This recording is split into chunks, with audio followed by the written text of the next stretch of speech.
Why is this important? Why do we spend so much time talking about the resurrection of Christ? Because we as Christians, if you are a follower of Jesus Christ, then we have a resurrection faith. Our faith is tied to the resurrection, all right? Paul said it like this, and I think it's clear as can be. If Christ has not been raised, then our preaching is worthless, and so is your faith. Paul does not mince words here. He pins the entire Christian faith, everything we believe, the linchpin of that faith is the resurrection of Jesus Christ. It is a historical event, and all of Christianity comes down to that single event. What do you do with the empty tomb? And so we're going to kind of talk about some historical facts first. I'm going to give you the 3 primary facts, I think, and then I have some supporting facts that kind of act like scaffolding for it, and I'm going to show you both in church as well as in secular history how these things actually point to the validity and the accuracy of the New Testament. So, fact number 1, okay? Jesus of Nazareth was a real historical person. He lived. He was tried by Pontius Pilate. He was then crucified to death. Okay? This is, surprisingly, not that controversial. Okay? Jesus was real. You can't say, oh, he didn't exist. He was a myth. No, he really lived. Okay? All 4 Gospels tell us that Pontius Pilate is the one who had him executed. Okay? As you see here in John, as well as the other 3 Gospels, okay, Pilate sits on the judgment seat. He finally gives in to the pressure, and he hands Jesus over to be executed. We turn to the historical records of Josephus. Josephus was a first century Jewish Roman historian. He was on the Jews. He betrayed them, and then he went to work for the Romans.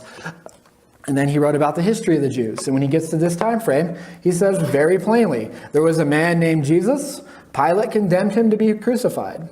About 30 years after Josephus wrote his Antiquities, another Roman historian by the name of Tacitus, he was reflecting back on stuff that happened in the 60s, about the time of Nero and the Christian persecution and the Roman fire and all of that. But he's talking about the Christians, and he tells you where they came from. And Tacitus, again, no dog in the hunt, he's just a secular Roman historian. He says, Nero inflicted the most awful tortures on a class that was hated for their abominations. Remember, they're pagans looking at Christians, and the Christian practices in their minds are abominations. They were called Christians by the populace, Christus, Latin, from whom their name had its origins, suffered the extreme penalty, crucifixion, during the reign of Emperor Tiberius at the hands of one of our procurators, Pontius Pilate. So we see biblical history, church history, and secular history also. Hey, Jesus was a real guy. Pilate had him executed. Okay. Fact number 2, all. I stress that word all because it's important, because we have a bunch of Christians in here, and if I asked you all to give me your opinions about the end times, I bet we would have, if we have 100 people, we'll have 300 different opinions. So getting us to agree on stuff can be hard sometimes. So when we all do agree on something, it's important. All of the first followers of Jesus said he rose from the grave bodily. He wasn't a ghost. He was flesh and blood, even under the threat of death, as kind of that video highlighted a little bit. All right, Jesus said himself, look at my hands, look at my feet, it is myself, touch me, see, a ghost does not have flesh and bones as you see that I have. Then he said, give me something to eat, and he ate some fish. Right? And they were willing to die for this belief, okay? You see Paul goes to a town, and they don't like what he says, so they take him out and they stone him. Now, whether God does a miracle or whatever happened, or Paul gets up and he's bruised, Paul's followers go up to him and thinking he's dead. Paul sits right up, goes back into the town that just killed him, packs up his stuff, and he goes to another town the next day. Like, the dude was hardcore, okay? It's like, I'm going to go to the hospital, take 6 months off, maybe a year. He was on the road the next day. Why? Because he believed in the resurrected Christ. Again, we turn to Josephus, and that's in his same writings of antiquities. He says, those who had become Jesus' disciples, they did not abandon his discipleship.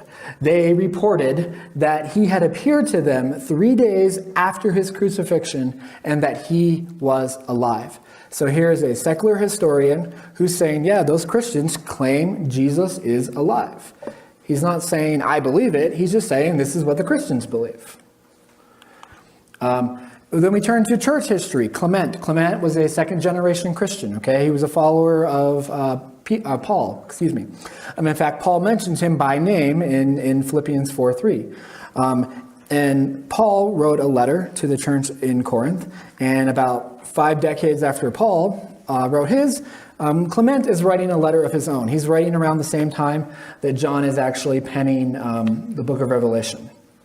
Only Clement is not scripture, obviously, but he was alive at that time, and he heard the gospel directly from the apostles, okay? He's getting taught the gospel directly from the horse's mouth, directly from the apostles themselves.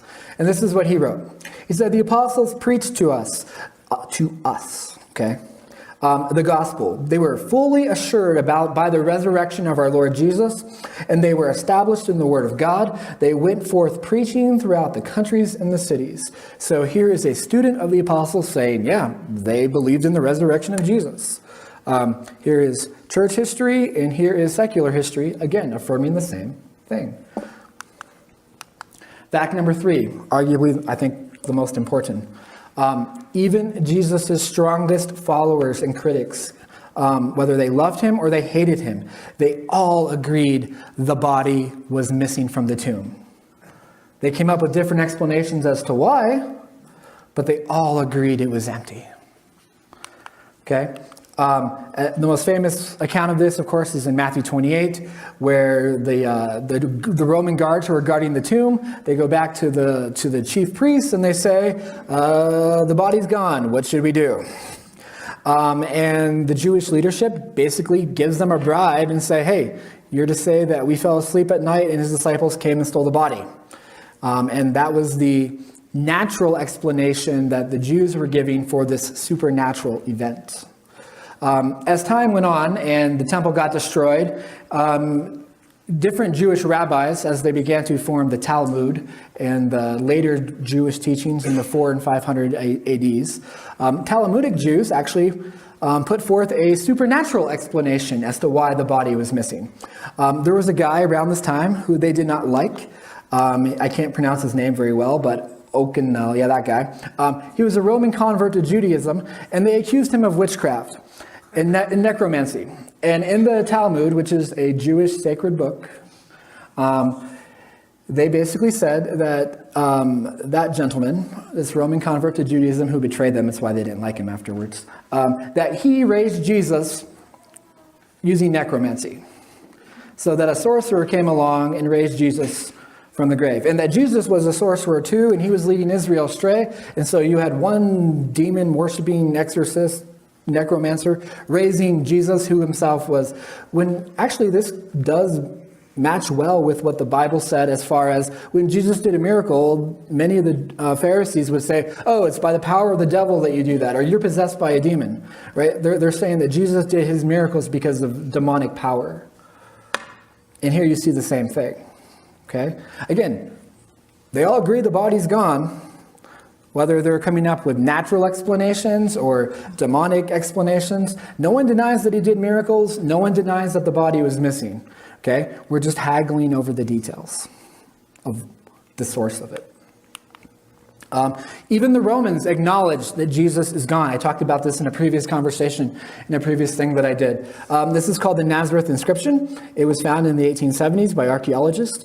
Why would you put a sign in stone in the middle of nowhere town like Nazareth? Oh, wait, yeah, that's where Jesus was from. And essentially what this does is, under the penalty of death, it makes grave robbing of bodies illegal. So if you steal a body, it's now a crime punishable by death. Okay, and you ask the question, well, why? Because grave robbers don't steal corpses. They steal gold and valuables. Okay, that's why in Egypt we have a lot of mummies and not a lot of gold. Okay, that's why they love King Tut, because grave robbers never found him. He was nobody special. He was one of the most unimportant people. He's like, the Millard Fillmore of pharaohs. He means nothing, but he was famous because of what they found with him. And in the case here, why? Why are they making grave robbery of bodies and corpses illegal? And why are we putting that law, that plaque, in Jesus' hometown? Well, that would be very odd. If the Romans believed that someone came and stole Jesus' body, then this law and this plaque issued in 41 AD makes perfect sense. As Dr. Clyde Billings, an archaeologist, put it in one archaeology magazine, he said, quote, "The context of the Nazareth inscription almost certainly issued by Claudius in response to the story of Jesus of Nazareth, King of the Jews, at the instigation of the Jewish king Herod Agrippa I in 41 AD. So even the Romans believed the body was missing, and they wrote a law making sure that it wouldn't happen again. These secondary facts, these are important, right? Because these kind of act as the scaffolding, and this is kind of what we're building off of. Roman soldiers are guarding the tomb to prevent theft. There's a giant stone there, there's a seal on it, and failure had a cost, okay? Now, most of you, if you've spent any time in church, you've heard some pastor or some Sunday school teacher tell you that if the Romans failed at their job, the penalty was death, okay? Most of you have heard that before, but do you actually know where that comes from? Have you ever actually looked for the source as to okay, yeah, I know that if the Romans fail, okay, yeah, but who said that? Well, I'm going to show you. I'll tell you right now. But the instigation for this comes from Pilate, right?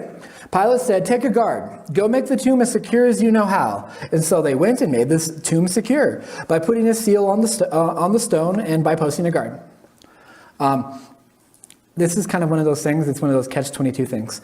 If the Pharisees had done absolutely nothing, the bare minimum, just leave the rock there, no guards, no seal, no nothing, and leave Jesus' tomb unguarded, then somebody coming and stealing the body is actually plausible. But because they went all out to make sure that no one could get in, they shot themselves in the foot. Like, do you get it? If they had done nothing, their excuse for why his body is missing works. But because they went all out, their excuse falls apart. The failure of Romans punishable by death, it comes from a Roman historian. He wrote a book called The Histories, makes it simple. I can't pronounce that Roman word. I'm not going to try to and pronounce the Latin, but fustiterian, whatever. He wrote this in the 140s around the time of the Third Punic War. Hannibal, if you know that, is in the Second Punic War, if you know Hannibal and his elephants and all that. This is the third one right after that. He wrote, "When a soldier was found guilty of desertion, theft, negligence," that's the one we care about, "or other such crime, the tribune," the commander, "touched him slightly with a cudgel," a club, "upon which all the soldiers of the legion would fall upon him with sticks and stones and generally kill him on the spot." There's about 4,000 to 6,000 people in a legion. "If somehow he did escape, he was not safe. He could not return to his native country, nor did any of his relatives even dare to give him aid. The extreme severity of the penalty ensured that the night watches of the Roman army were kept scrupulously." You fail, you die. Okay, if you think of it, even in the scripture, you see this, right? When Paul gets shipwrecked, the commander who had all the guards was going to kill himself. He's like, "No, we're all here." Okay, so you see that even playing out in the New Testament times too. Fact number 5. This one is I think one of the most important for sure. The once fearful followers of Jesus, the guys who were too afraid to go to the cross, the guys who were hiding in the upper room, the guys who were trembling, who ran away when they came to arrest Jesus, suddenly they are bold and willing to die for their faith. Okay? After seeing the resurrected Christ, his followers go from little terrified little kitty cats to lions. Where's that change come from? What would precipitate such a 180-degree change? Right? As Peter said at Pentecost, God has raised this Jesus to life, and we are eyewitnesses of it. Okay? Stephen died for this belief. The same people who killed Jesus 3 years later, they pull Stephen out when he says Jesus is the Christ. He rose from the grave. You killed him. You stubborn, stiff-necked people. What is wrong with you? The Sanhedrin heard this. They were furious. They gnashed their teeth at Stephen. They all rushed him. They dragged him out of the city, and they began to stone him. Meanwhile, witnesses laid their coats at the feet of a young man named Saul. More on Saul in a minute. Stephen died for this, and he became the first of millions of martyrs who have given their lives over 2 millennia for Jesus Christ. There was a comedian who lived in the 2nd century. His name was Lucian. He was a Greek comedian. If you take like Joe Rogan, Bill Maher, and like Howard Stern, and you like kind of mix them all together, that is this guy. He loved to make fun of Christians. That was his favorite thing, okay? He loved making fun of their naiveness and how gullible they were because these guys are following Jesus' Sermon on the Mount. Love your neighbor. Like, he loved to manipulate and how... So that was his stand-up routine. So this is a guy who is completely against Christians, other than making fun of them. And his mockery actually is wonderful proof for what the Christians actually believed. I love the irony of that. Here's a guy who hates Christians and makes fun of them, but because he's got no dog in the hunt, as it were, it makes his view all the more real and trustworthy because he's showing you this is what Christians actually believed, and I'm making fun of them for it. So this is what he says, right? The Christians would worship a man who introduced this new cult. Remember, he's a pagan. To him, Christians are a cult. Who introduced this new cult, and they crucified him on that account. And from the moment Christians, are converted, they deny the gods of Greece in order to worship this crucified sage. And then, can you believe this? They actually tried to follow his laws and live like this crucified sage. And all of this, it's insane. They believe it all on faith. He's making fun of what the Christians believed. What I'm trying to show you here is that there's a consistent thread of what Christians have maintained and held true for 2,000 years. It wasn't invented in the 400 or 500. Constantine didn't invent it at the Council of Nicaea. There's a constant thread of Christian belief that both the Bible and non-biblical sources affirm. Okay? Pliny the Younger was a governor of an area in northern Turkey. He's writing a letter to Emperor Trajan. And he's like, I got these Christians. I think they're criminals, but they're not really doing anything criminalish. What should I do with them? And he's like, I grabbed 2 women who were slaves. I tortured them to kind of get information from them. Apparently they're like deaconesses, whatever that is, in this thing they call church. And this is what he learned after tormenting these 2 female deaconesses. He said the Christians, they were accustomed to meeting together on a fixed day, Sunday, before dawn, and to sing a hymn to Christ as if he were a god, worship.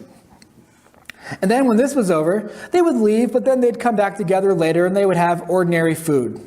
Okay? They would partake in ordinary, innocent food, bread, wine, the most common food of that time. You see the most basic elements of church. Although they got up at dawn, most of us don't get up at sunrise to go down to the beach and worship Jesus. Not that we have a beach, but those sunrise services, guys.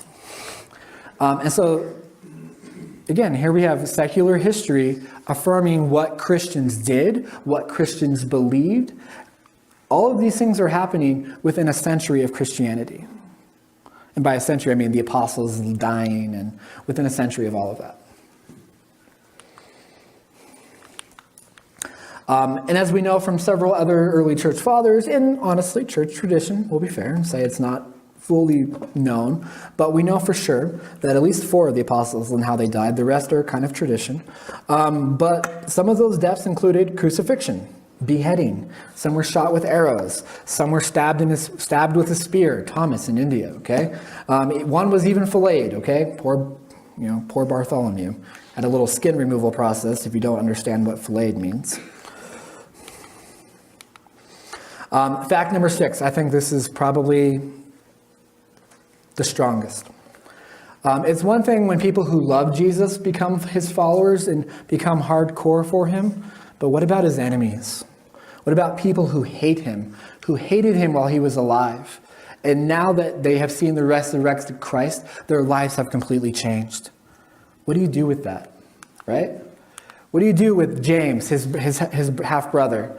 What do you do with Paul, Saul, right? The Gospels tell us straight up. His own brothers, James and the other 3, they did not believe in him.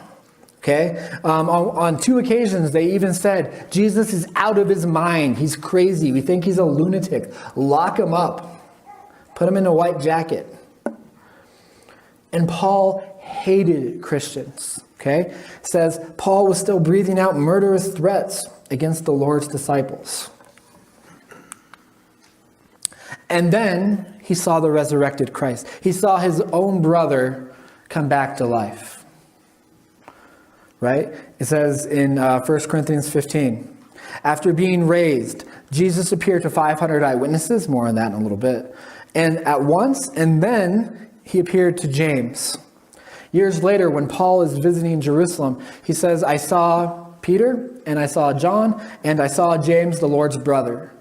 They are all pillars of the church in Jerusalem.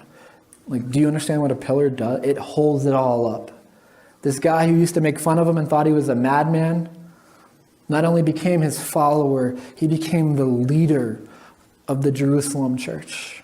It's a total 180. And as Paul put it himself, right? He said, lastly, Jesus appeared to me as one untimely born. For even though I am the least of the apostles, I don't even deserve to be called an apostle because I persecuted the church of God. A complete change of heart. How do they die, right? Secular history and Christian, like church history, they both tell us exactly the same thing. Josephus tells us that he was stoned. Other historians in the church tell us, well, yeah, he was stoned, but actually first they pushed him over the temple top. He fell down several stories, probably broke a few bones, but he wasn't actually dead when he hit the bottom. They pushed him off the temple top, and then they stoned him to finish him off, because he was still apparently only partially dead. And Paul, very famous. Paul's one of those deaths that we can verify because Paul is Paul. He writes, half the New Testament. He's really famous. I like the way Tertullian put it. He kind of puts it in poetic terms. He says, Paul won his crown in death like John the Baptist. Okay, see Mark 6 if you need to know how, John died. And then other Jewish or other Christian historians just do a more literal thing. Paul was beheaded. Okay, these men died for their faith. These enemies of Christ who became his followers when they saw his resurrection. And not just his followers. They went from being the greatest enemy of Christianity. Paul goes from being the greatest enemy of Christianity to becoming its greatest champion. What necessitates that change? A resurrected Christ. Nothing else makes sense. So those are the facts that I've kind of just laid out for you in a general way. There are more, but those we're just kind of trying to keep it simple. So if it's not the resurrection, what are the other hypotheses that have existed? Well, they've had 2,000 years, and I'm going to give you 6 of them. These are the best they've got in 2,000 years, and it's pitiful. Okay? Number 1, Jesus' body was stolen from the tomb. We've talked about that. One's in the scripture. Jesus didn't actually die. He swooned. He fainted. The women went to the wrong tomb. No sense of direction, ladies. Come on. It was one giant mass hallucination. Jesus had a substitute, a twin. Someone who looked like him got crucified instead. Or it was all just a lie. It's a myth. It's a legend. It's all just made up. That's it. That's the best they've had in 2000. That's the best they've got in 2,000 years. So I love this picture. It's really fun. So I'm going to go through these one by one. I'm going to talk about them in a general way, and then I'm going to show you some of the problems in them. Okay. So number 1, the stolen body theory. Okay. So let's play this out to its logical full extension. Okay? This is the idea that on Saturday night, the once terrified apostles snuck out of the upper room. They get past the sleeping guards despite knowing the penalty if they're asleep. And remember, they do this in shifts, right? Like one guy is sleeping, but the other guys are awake for 2 hours. And then one guy gets, so they have like a 2-hour rotation. So all of them being asleep would be highly improbable. Anyways, they move this giant 1-ton rock made of limestone. They've calculated the hole, the door, the size, how much rock you would need. And limestone is the most common rock in Jerusalem, so you can calculate the weight and use math to figure it out. So they move this giant boulder out of the way, not making any noise. They go in the tomb. These 11 men go in the tomb. They decide, hey, it'll be a lot easier if we unwrap Jesus' body here, despite knowing the guards are outside and can wake up at any minute. So they take off the grave clothes. And then, because men, we are very neat and organized, we fold up the grave clothes. Seriously, read John 20, verse 6. When the women and the men arrive the next day, the laundry is folded. Because, that's what we're famous for, men, right? Folding laundry. Neatly. So after we stole the body, we folded the laundry, we've unwrapped him, we moved the giant rock, and we didn't wake up the Romans at all. We took the body, and we left. Okay. Yeah. Okay. You see the problems. You can see the problems very quickly. But yet, the next day, again, the guards go to the Pharisees and say, hey, what should we do? Because we're going to die if we tell him your story, if we tell this story. Here's the money, say it anyways.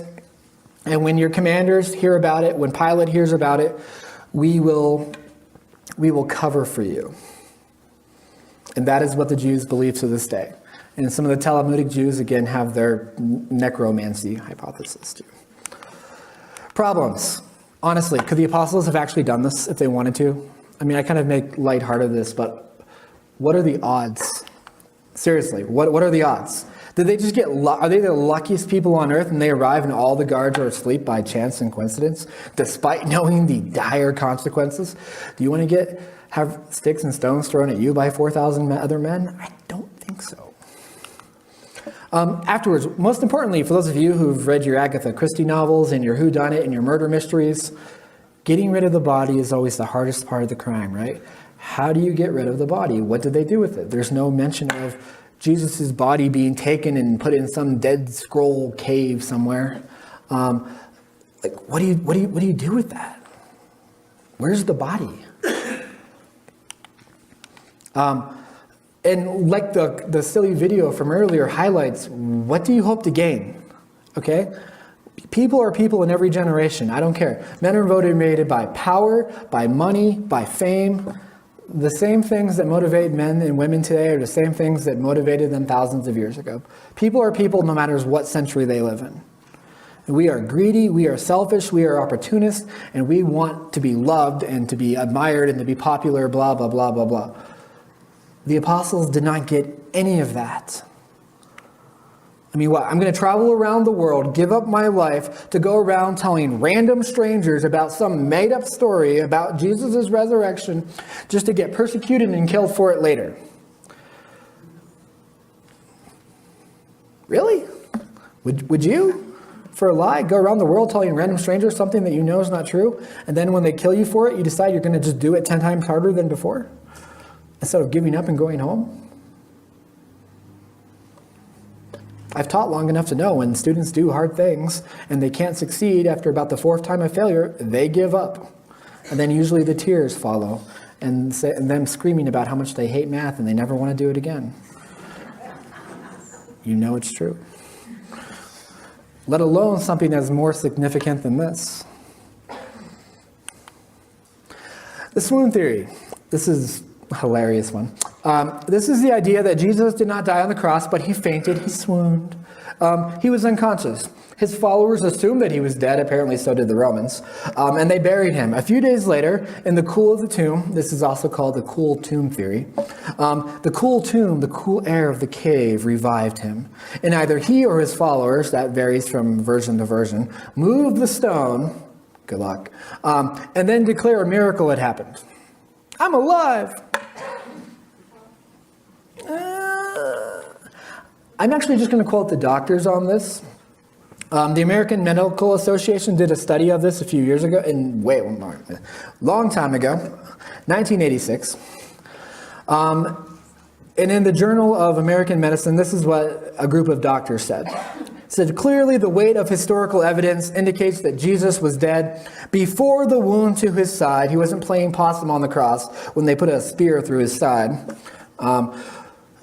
Through his side was inflicted and supports the traditional view that a spear thrust into his right ribs probably perforated not only the right lung, but also the pericardium and the heart, thereby ensuring death. Accordingly, the assumption that Jesus did not die on the cross appears to be at odds with all modern medical knowledge. The idea that he just went unconscious despite getting stabbed and then the blood and water comes out the side is at odds with all medical knowledge. In other words, he wasn't playing possum. He wasn't unconscious. He was dead. He was dead, most likely of a heart attack, basically. His engine overheated because he had no oil, i.e. blood. Problems with the swoon theory, okay? Scourging alone would be enough to kill you. Crucifixion alone would be enough to kill you from the blood loss and just the pure physical trauma that you go through. If you've watched Passion of the Christ, you kind of get an idea of where I'm going with that. And again, Pilate asked for verification. So Pilate's like, are you sure he's really dead? Let me go check. Hey, centurion, go see if Jesus is really dead. So Pilate thought he was dead. The centurion who crucifies tens of thousands of people a year thought he was dead. Jesus would have had no food, no water, no medical treatment for 3 days. Okay? He's pierced in the wrists, the feet, the side, the lungs, the heart with the spear. The guy's got trauma all over his body. More importantly than that, he wasn't in a cool tomb. He was wrapped up in 75 pounds worth of bandages, spices, linens, myrrh. If I wrapped any one of you who is healthy in that much, 75 pounds of pressure on you would pass out from heat exhaustion and suffocation, let alone someone who's gone through all the trauma of scourging and the cross. It just doesn't work. Okay? And then just the pure medical fact, he's lost all that blood. His blood pressure is very low. So what's going to happen? Normal medical things that would happen to you and I. His body will go into hypovolemic shock, which will later have led to pericardial effusion, pleural effusion, which is basically when you get a fluid around your heart and around your lungs.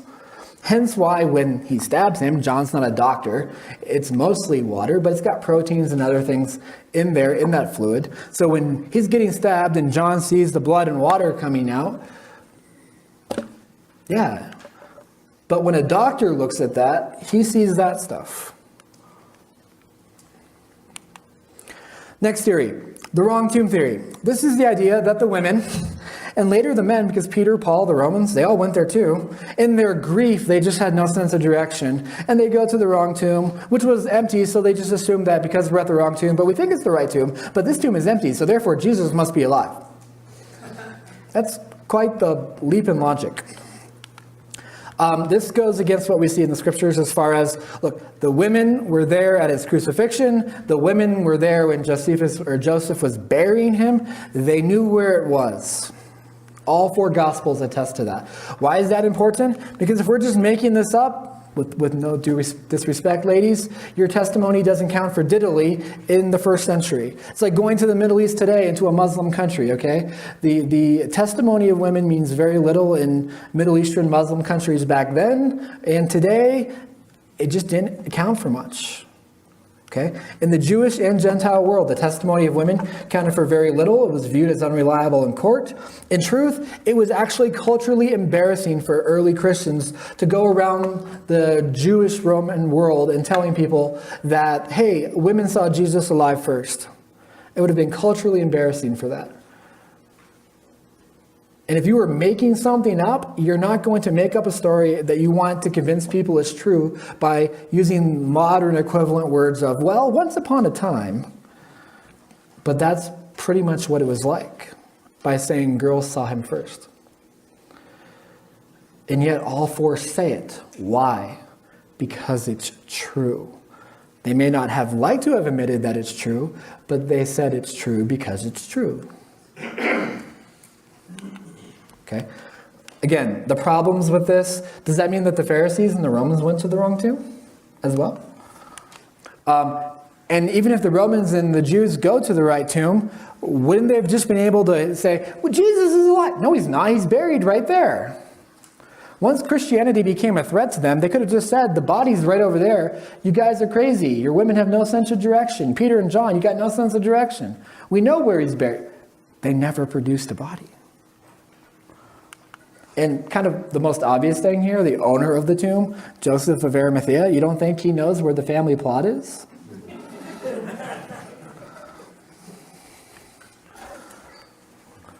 Yeah. This one is, I think, the most ludicrous. I'm sorry. This is the idea that the Christians, his followers, in their grief-strickenness, they were sincere, but they were sincerely wrong. They sincerely imagined that they saw Jesus alive again. It was all just a hallucination. Problem with this, even though they're grief-stricken, a lot of them are still thinking logically. Thomas says plainly, right? Until I can touch him, I'm not going to believe. He might be emotionally compromised in his grief a little, but he hasn't stopped thinking logically. He's like, yeah, usually dead people don't get up from the grave. Until I can see him and touch the wounds myself, I will not believe. That's not the opinion of someone who's going into a complete emotional breakdown. It's just a normal person. Most of you in here would probably have the exact same reaction. I like how Lee Strobel has this really great quote. Lee Strobel said, I went to a psychologist friend of mine and said, hey, if 500 people claimed to see Jesus alive after he died, it was just a hallucination, right? And he said, hallucinations are individual events. If 500 people all have the same hallucination, well, that's a bigger miracle than the resurrection.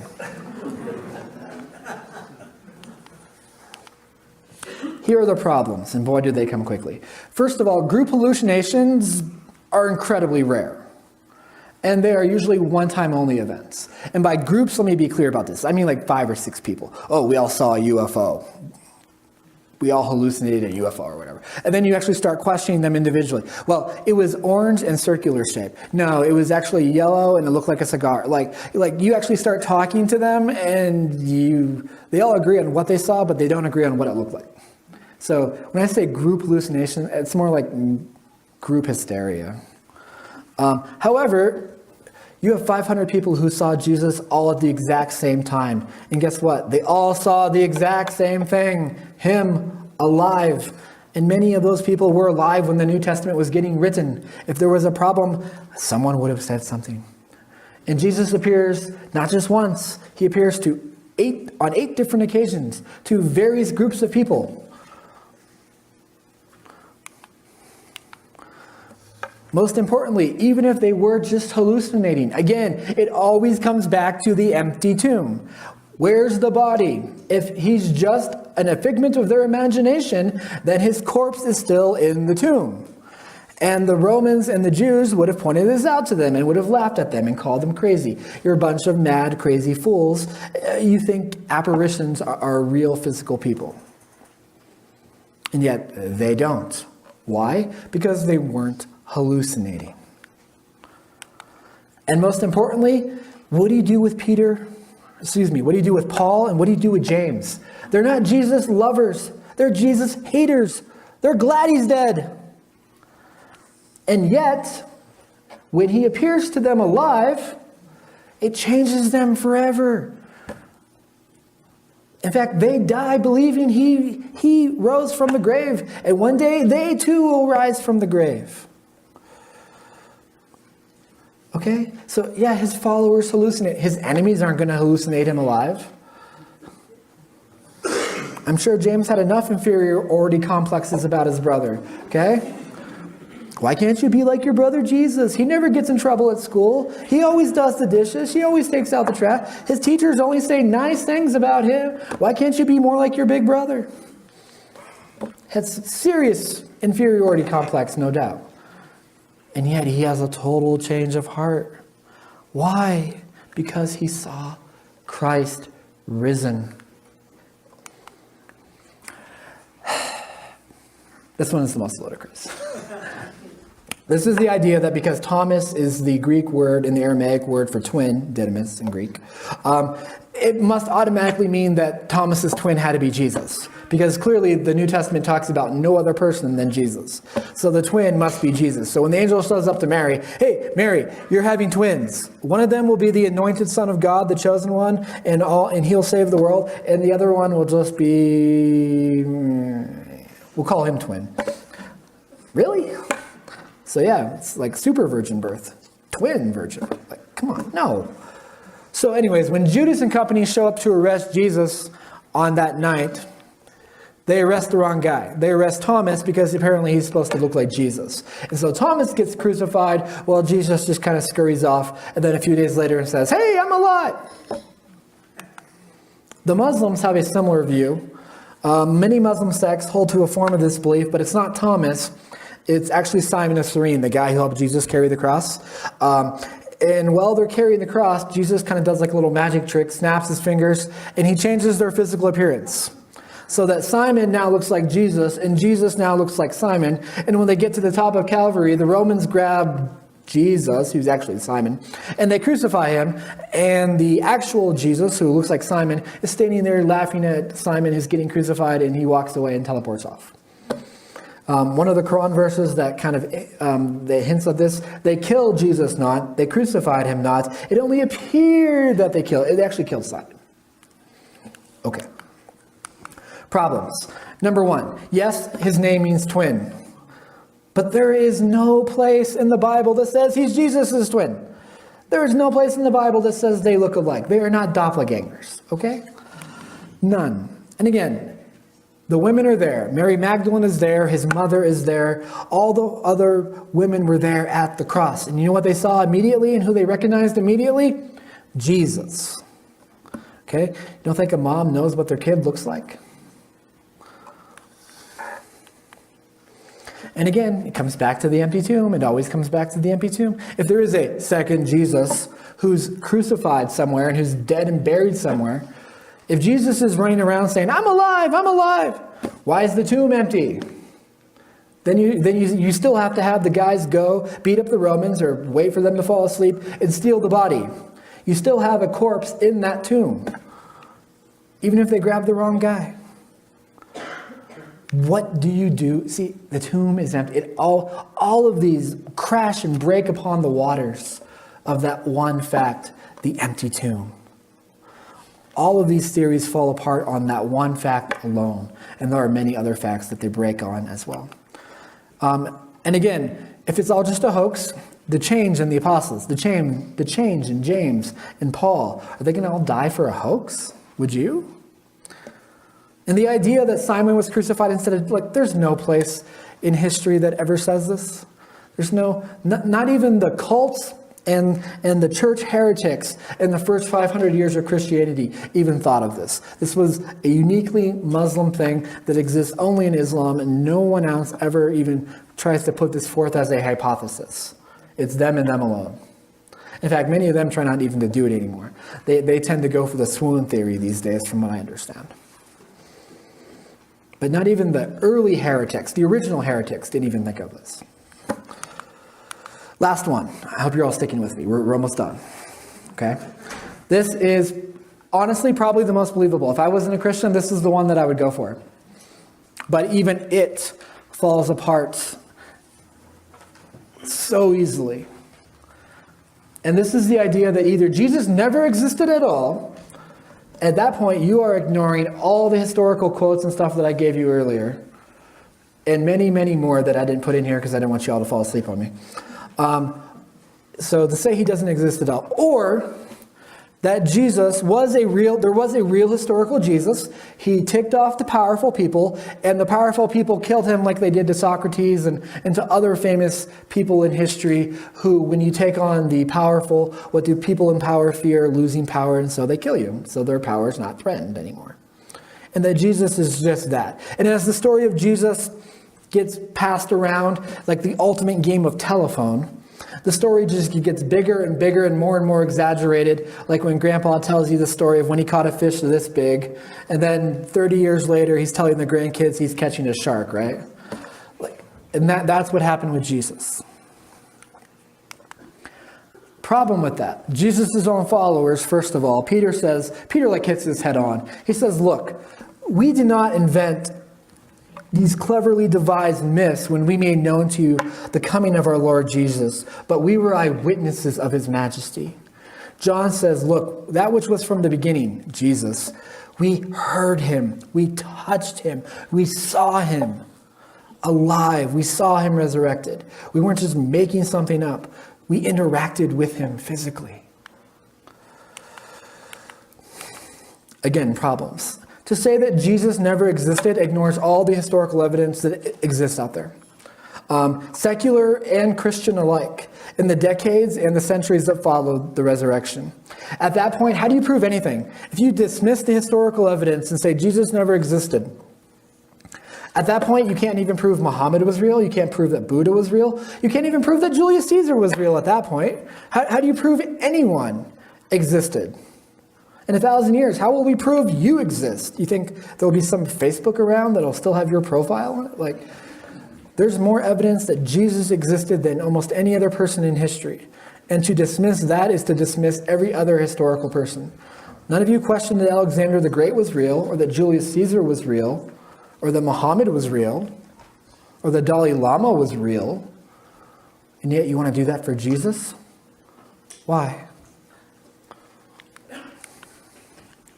Yet again, okay, even if Jesus was just a normal guy and the story about him got bigger and exaggerated as the decades go on, why did all of Jesus' friends and enemies still say the body was missing? Oh, the resurrection got added on a century or two later. No, it didn't. It was there from the beginning. All the creeds, all the writings, both religious and secular, talk about him rising from the grave. From the beginning. And lastly, look, we have no one who denies that Jesus did miracles. We have no one who denies the empty grave. Okay? We have different explanations. He was demon-possessed. The disciples came and stole the body. We have different explanations, but we don't have different facts. He taught, he lived, he did miracles, he died, his body was missing 3 days later. Different explanations, but the same facts. And as far as the exaggeration thing goes, John is the last gospel written, almost 60 years after the account, 30 years after the first three, roughly. So if any of them is going to be exaggerated, then John should be the most exaggerated of all the New Testament writing. And yet it's not. It has high Christology, absolutely. But it's not more exaggerated than the other three. In fact, in many ways, it's actually more conservative. There's only 7 miracles in John. You can go to almost any page in Matthew, you'll find 7 miracles on one page. There's no Mount of Transfiguration where Jesus gets shiny. There's not one verse in John where Jesus cast out a demon. It's demon-free almost in John. So all of the sensational is actually in the synoptics. John in many ways is actually far more conservative by compare. And yet he's last and he's supposed to be the most exaggerated? When that's not the case whatsoever. Here's the reality. Here's what it all comes down to. If you remember nothing else, remember this. What's left of Abraham and Isaac and Jacob is buried there. That is the cave of the patriarchs. It's owned by Muslims today, so good luck trying to get there, but if you can, good for you.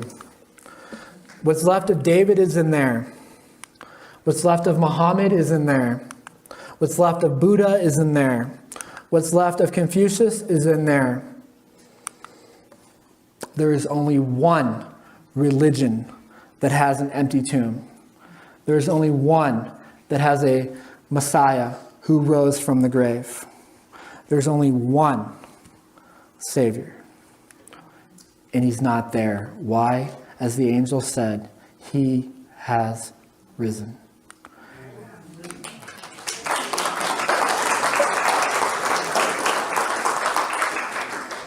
There is one view that accounts for all the evidence, historical or religious.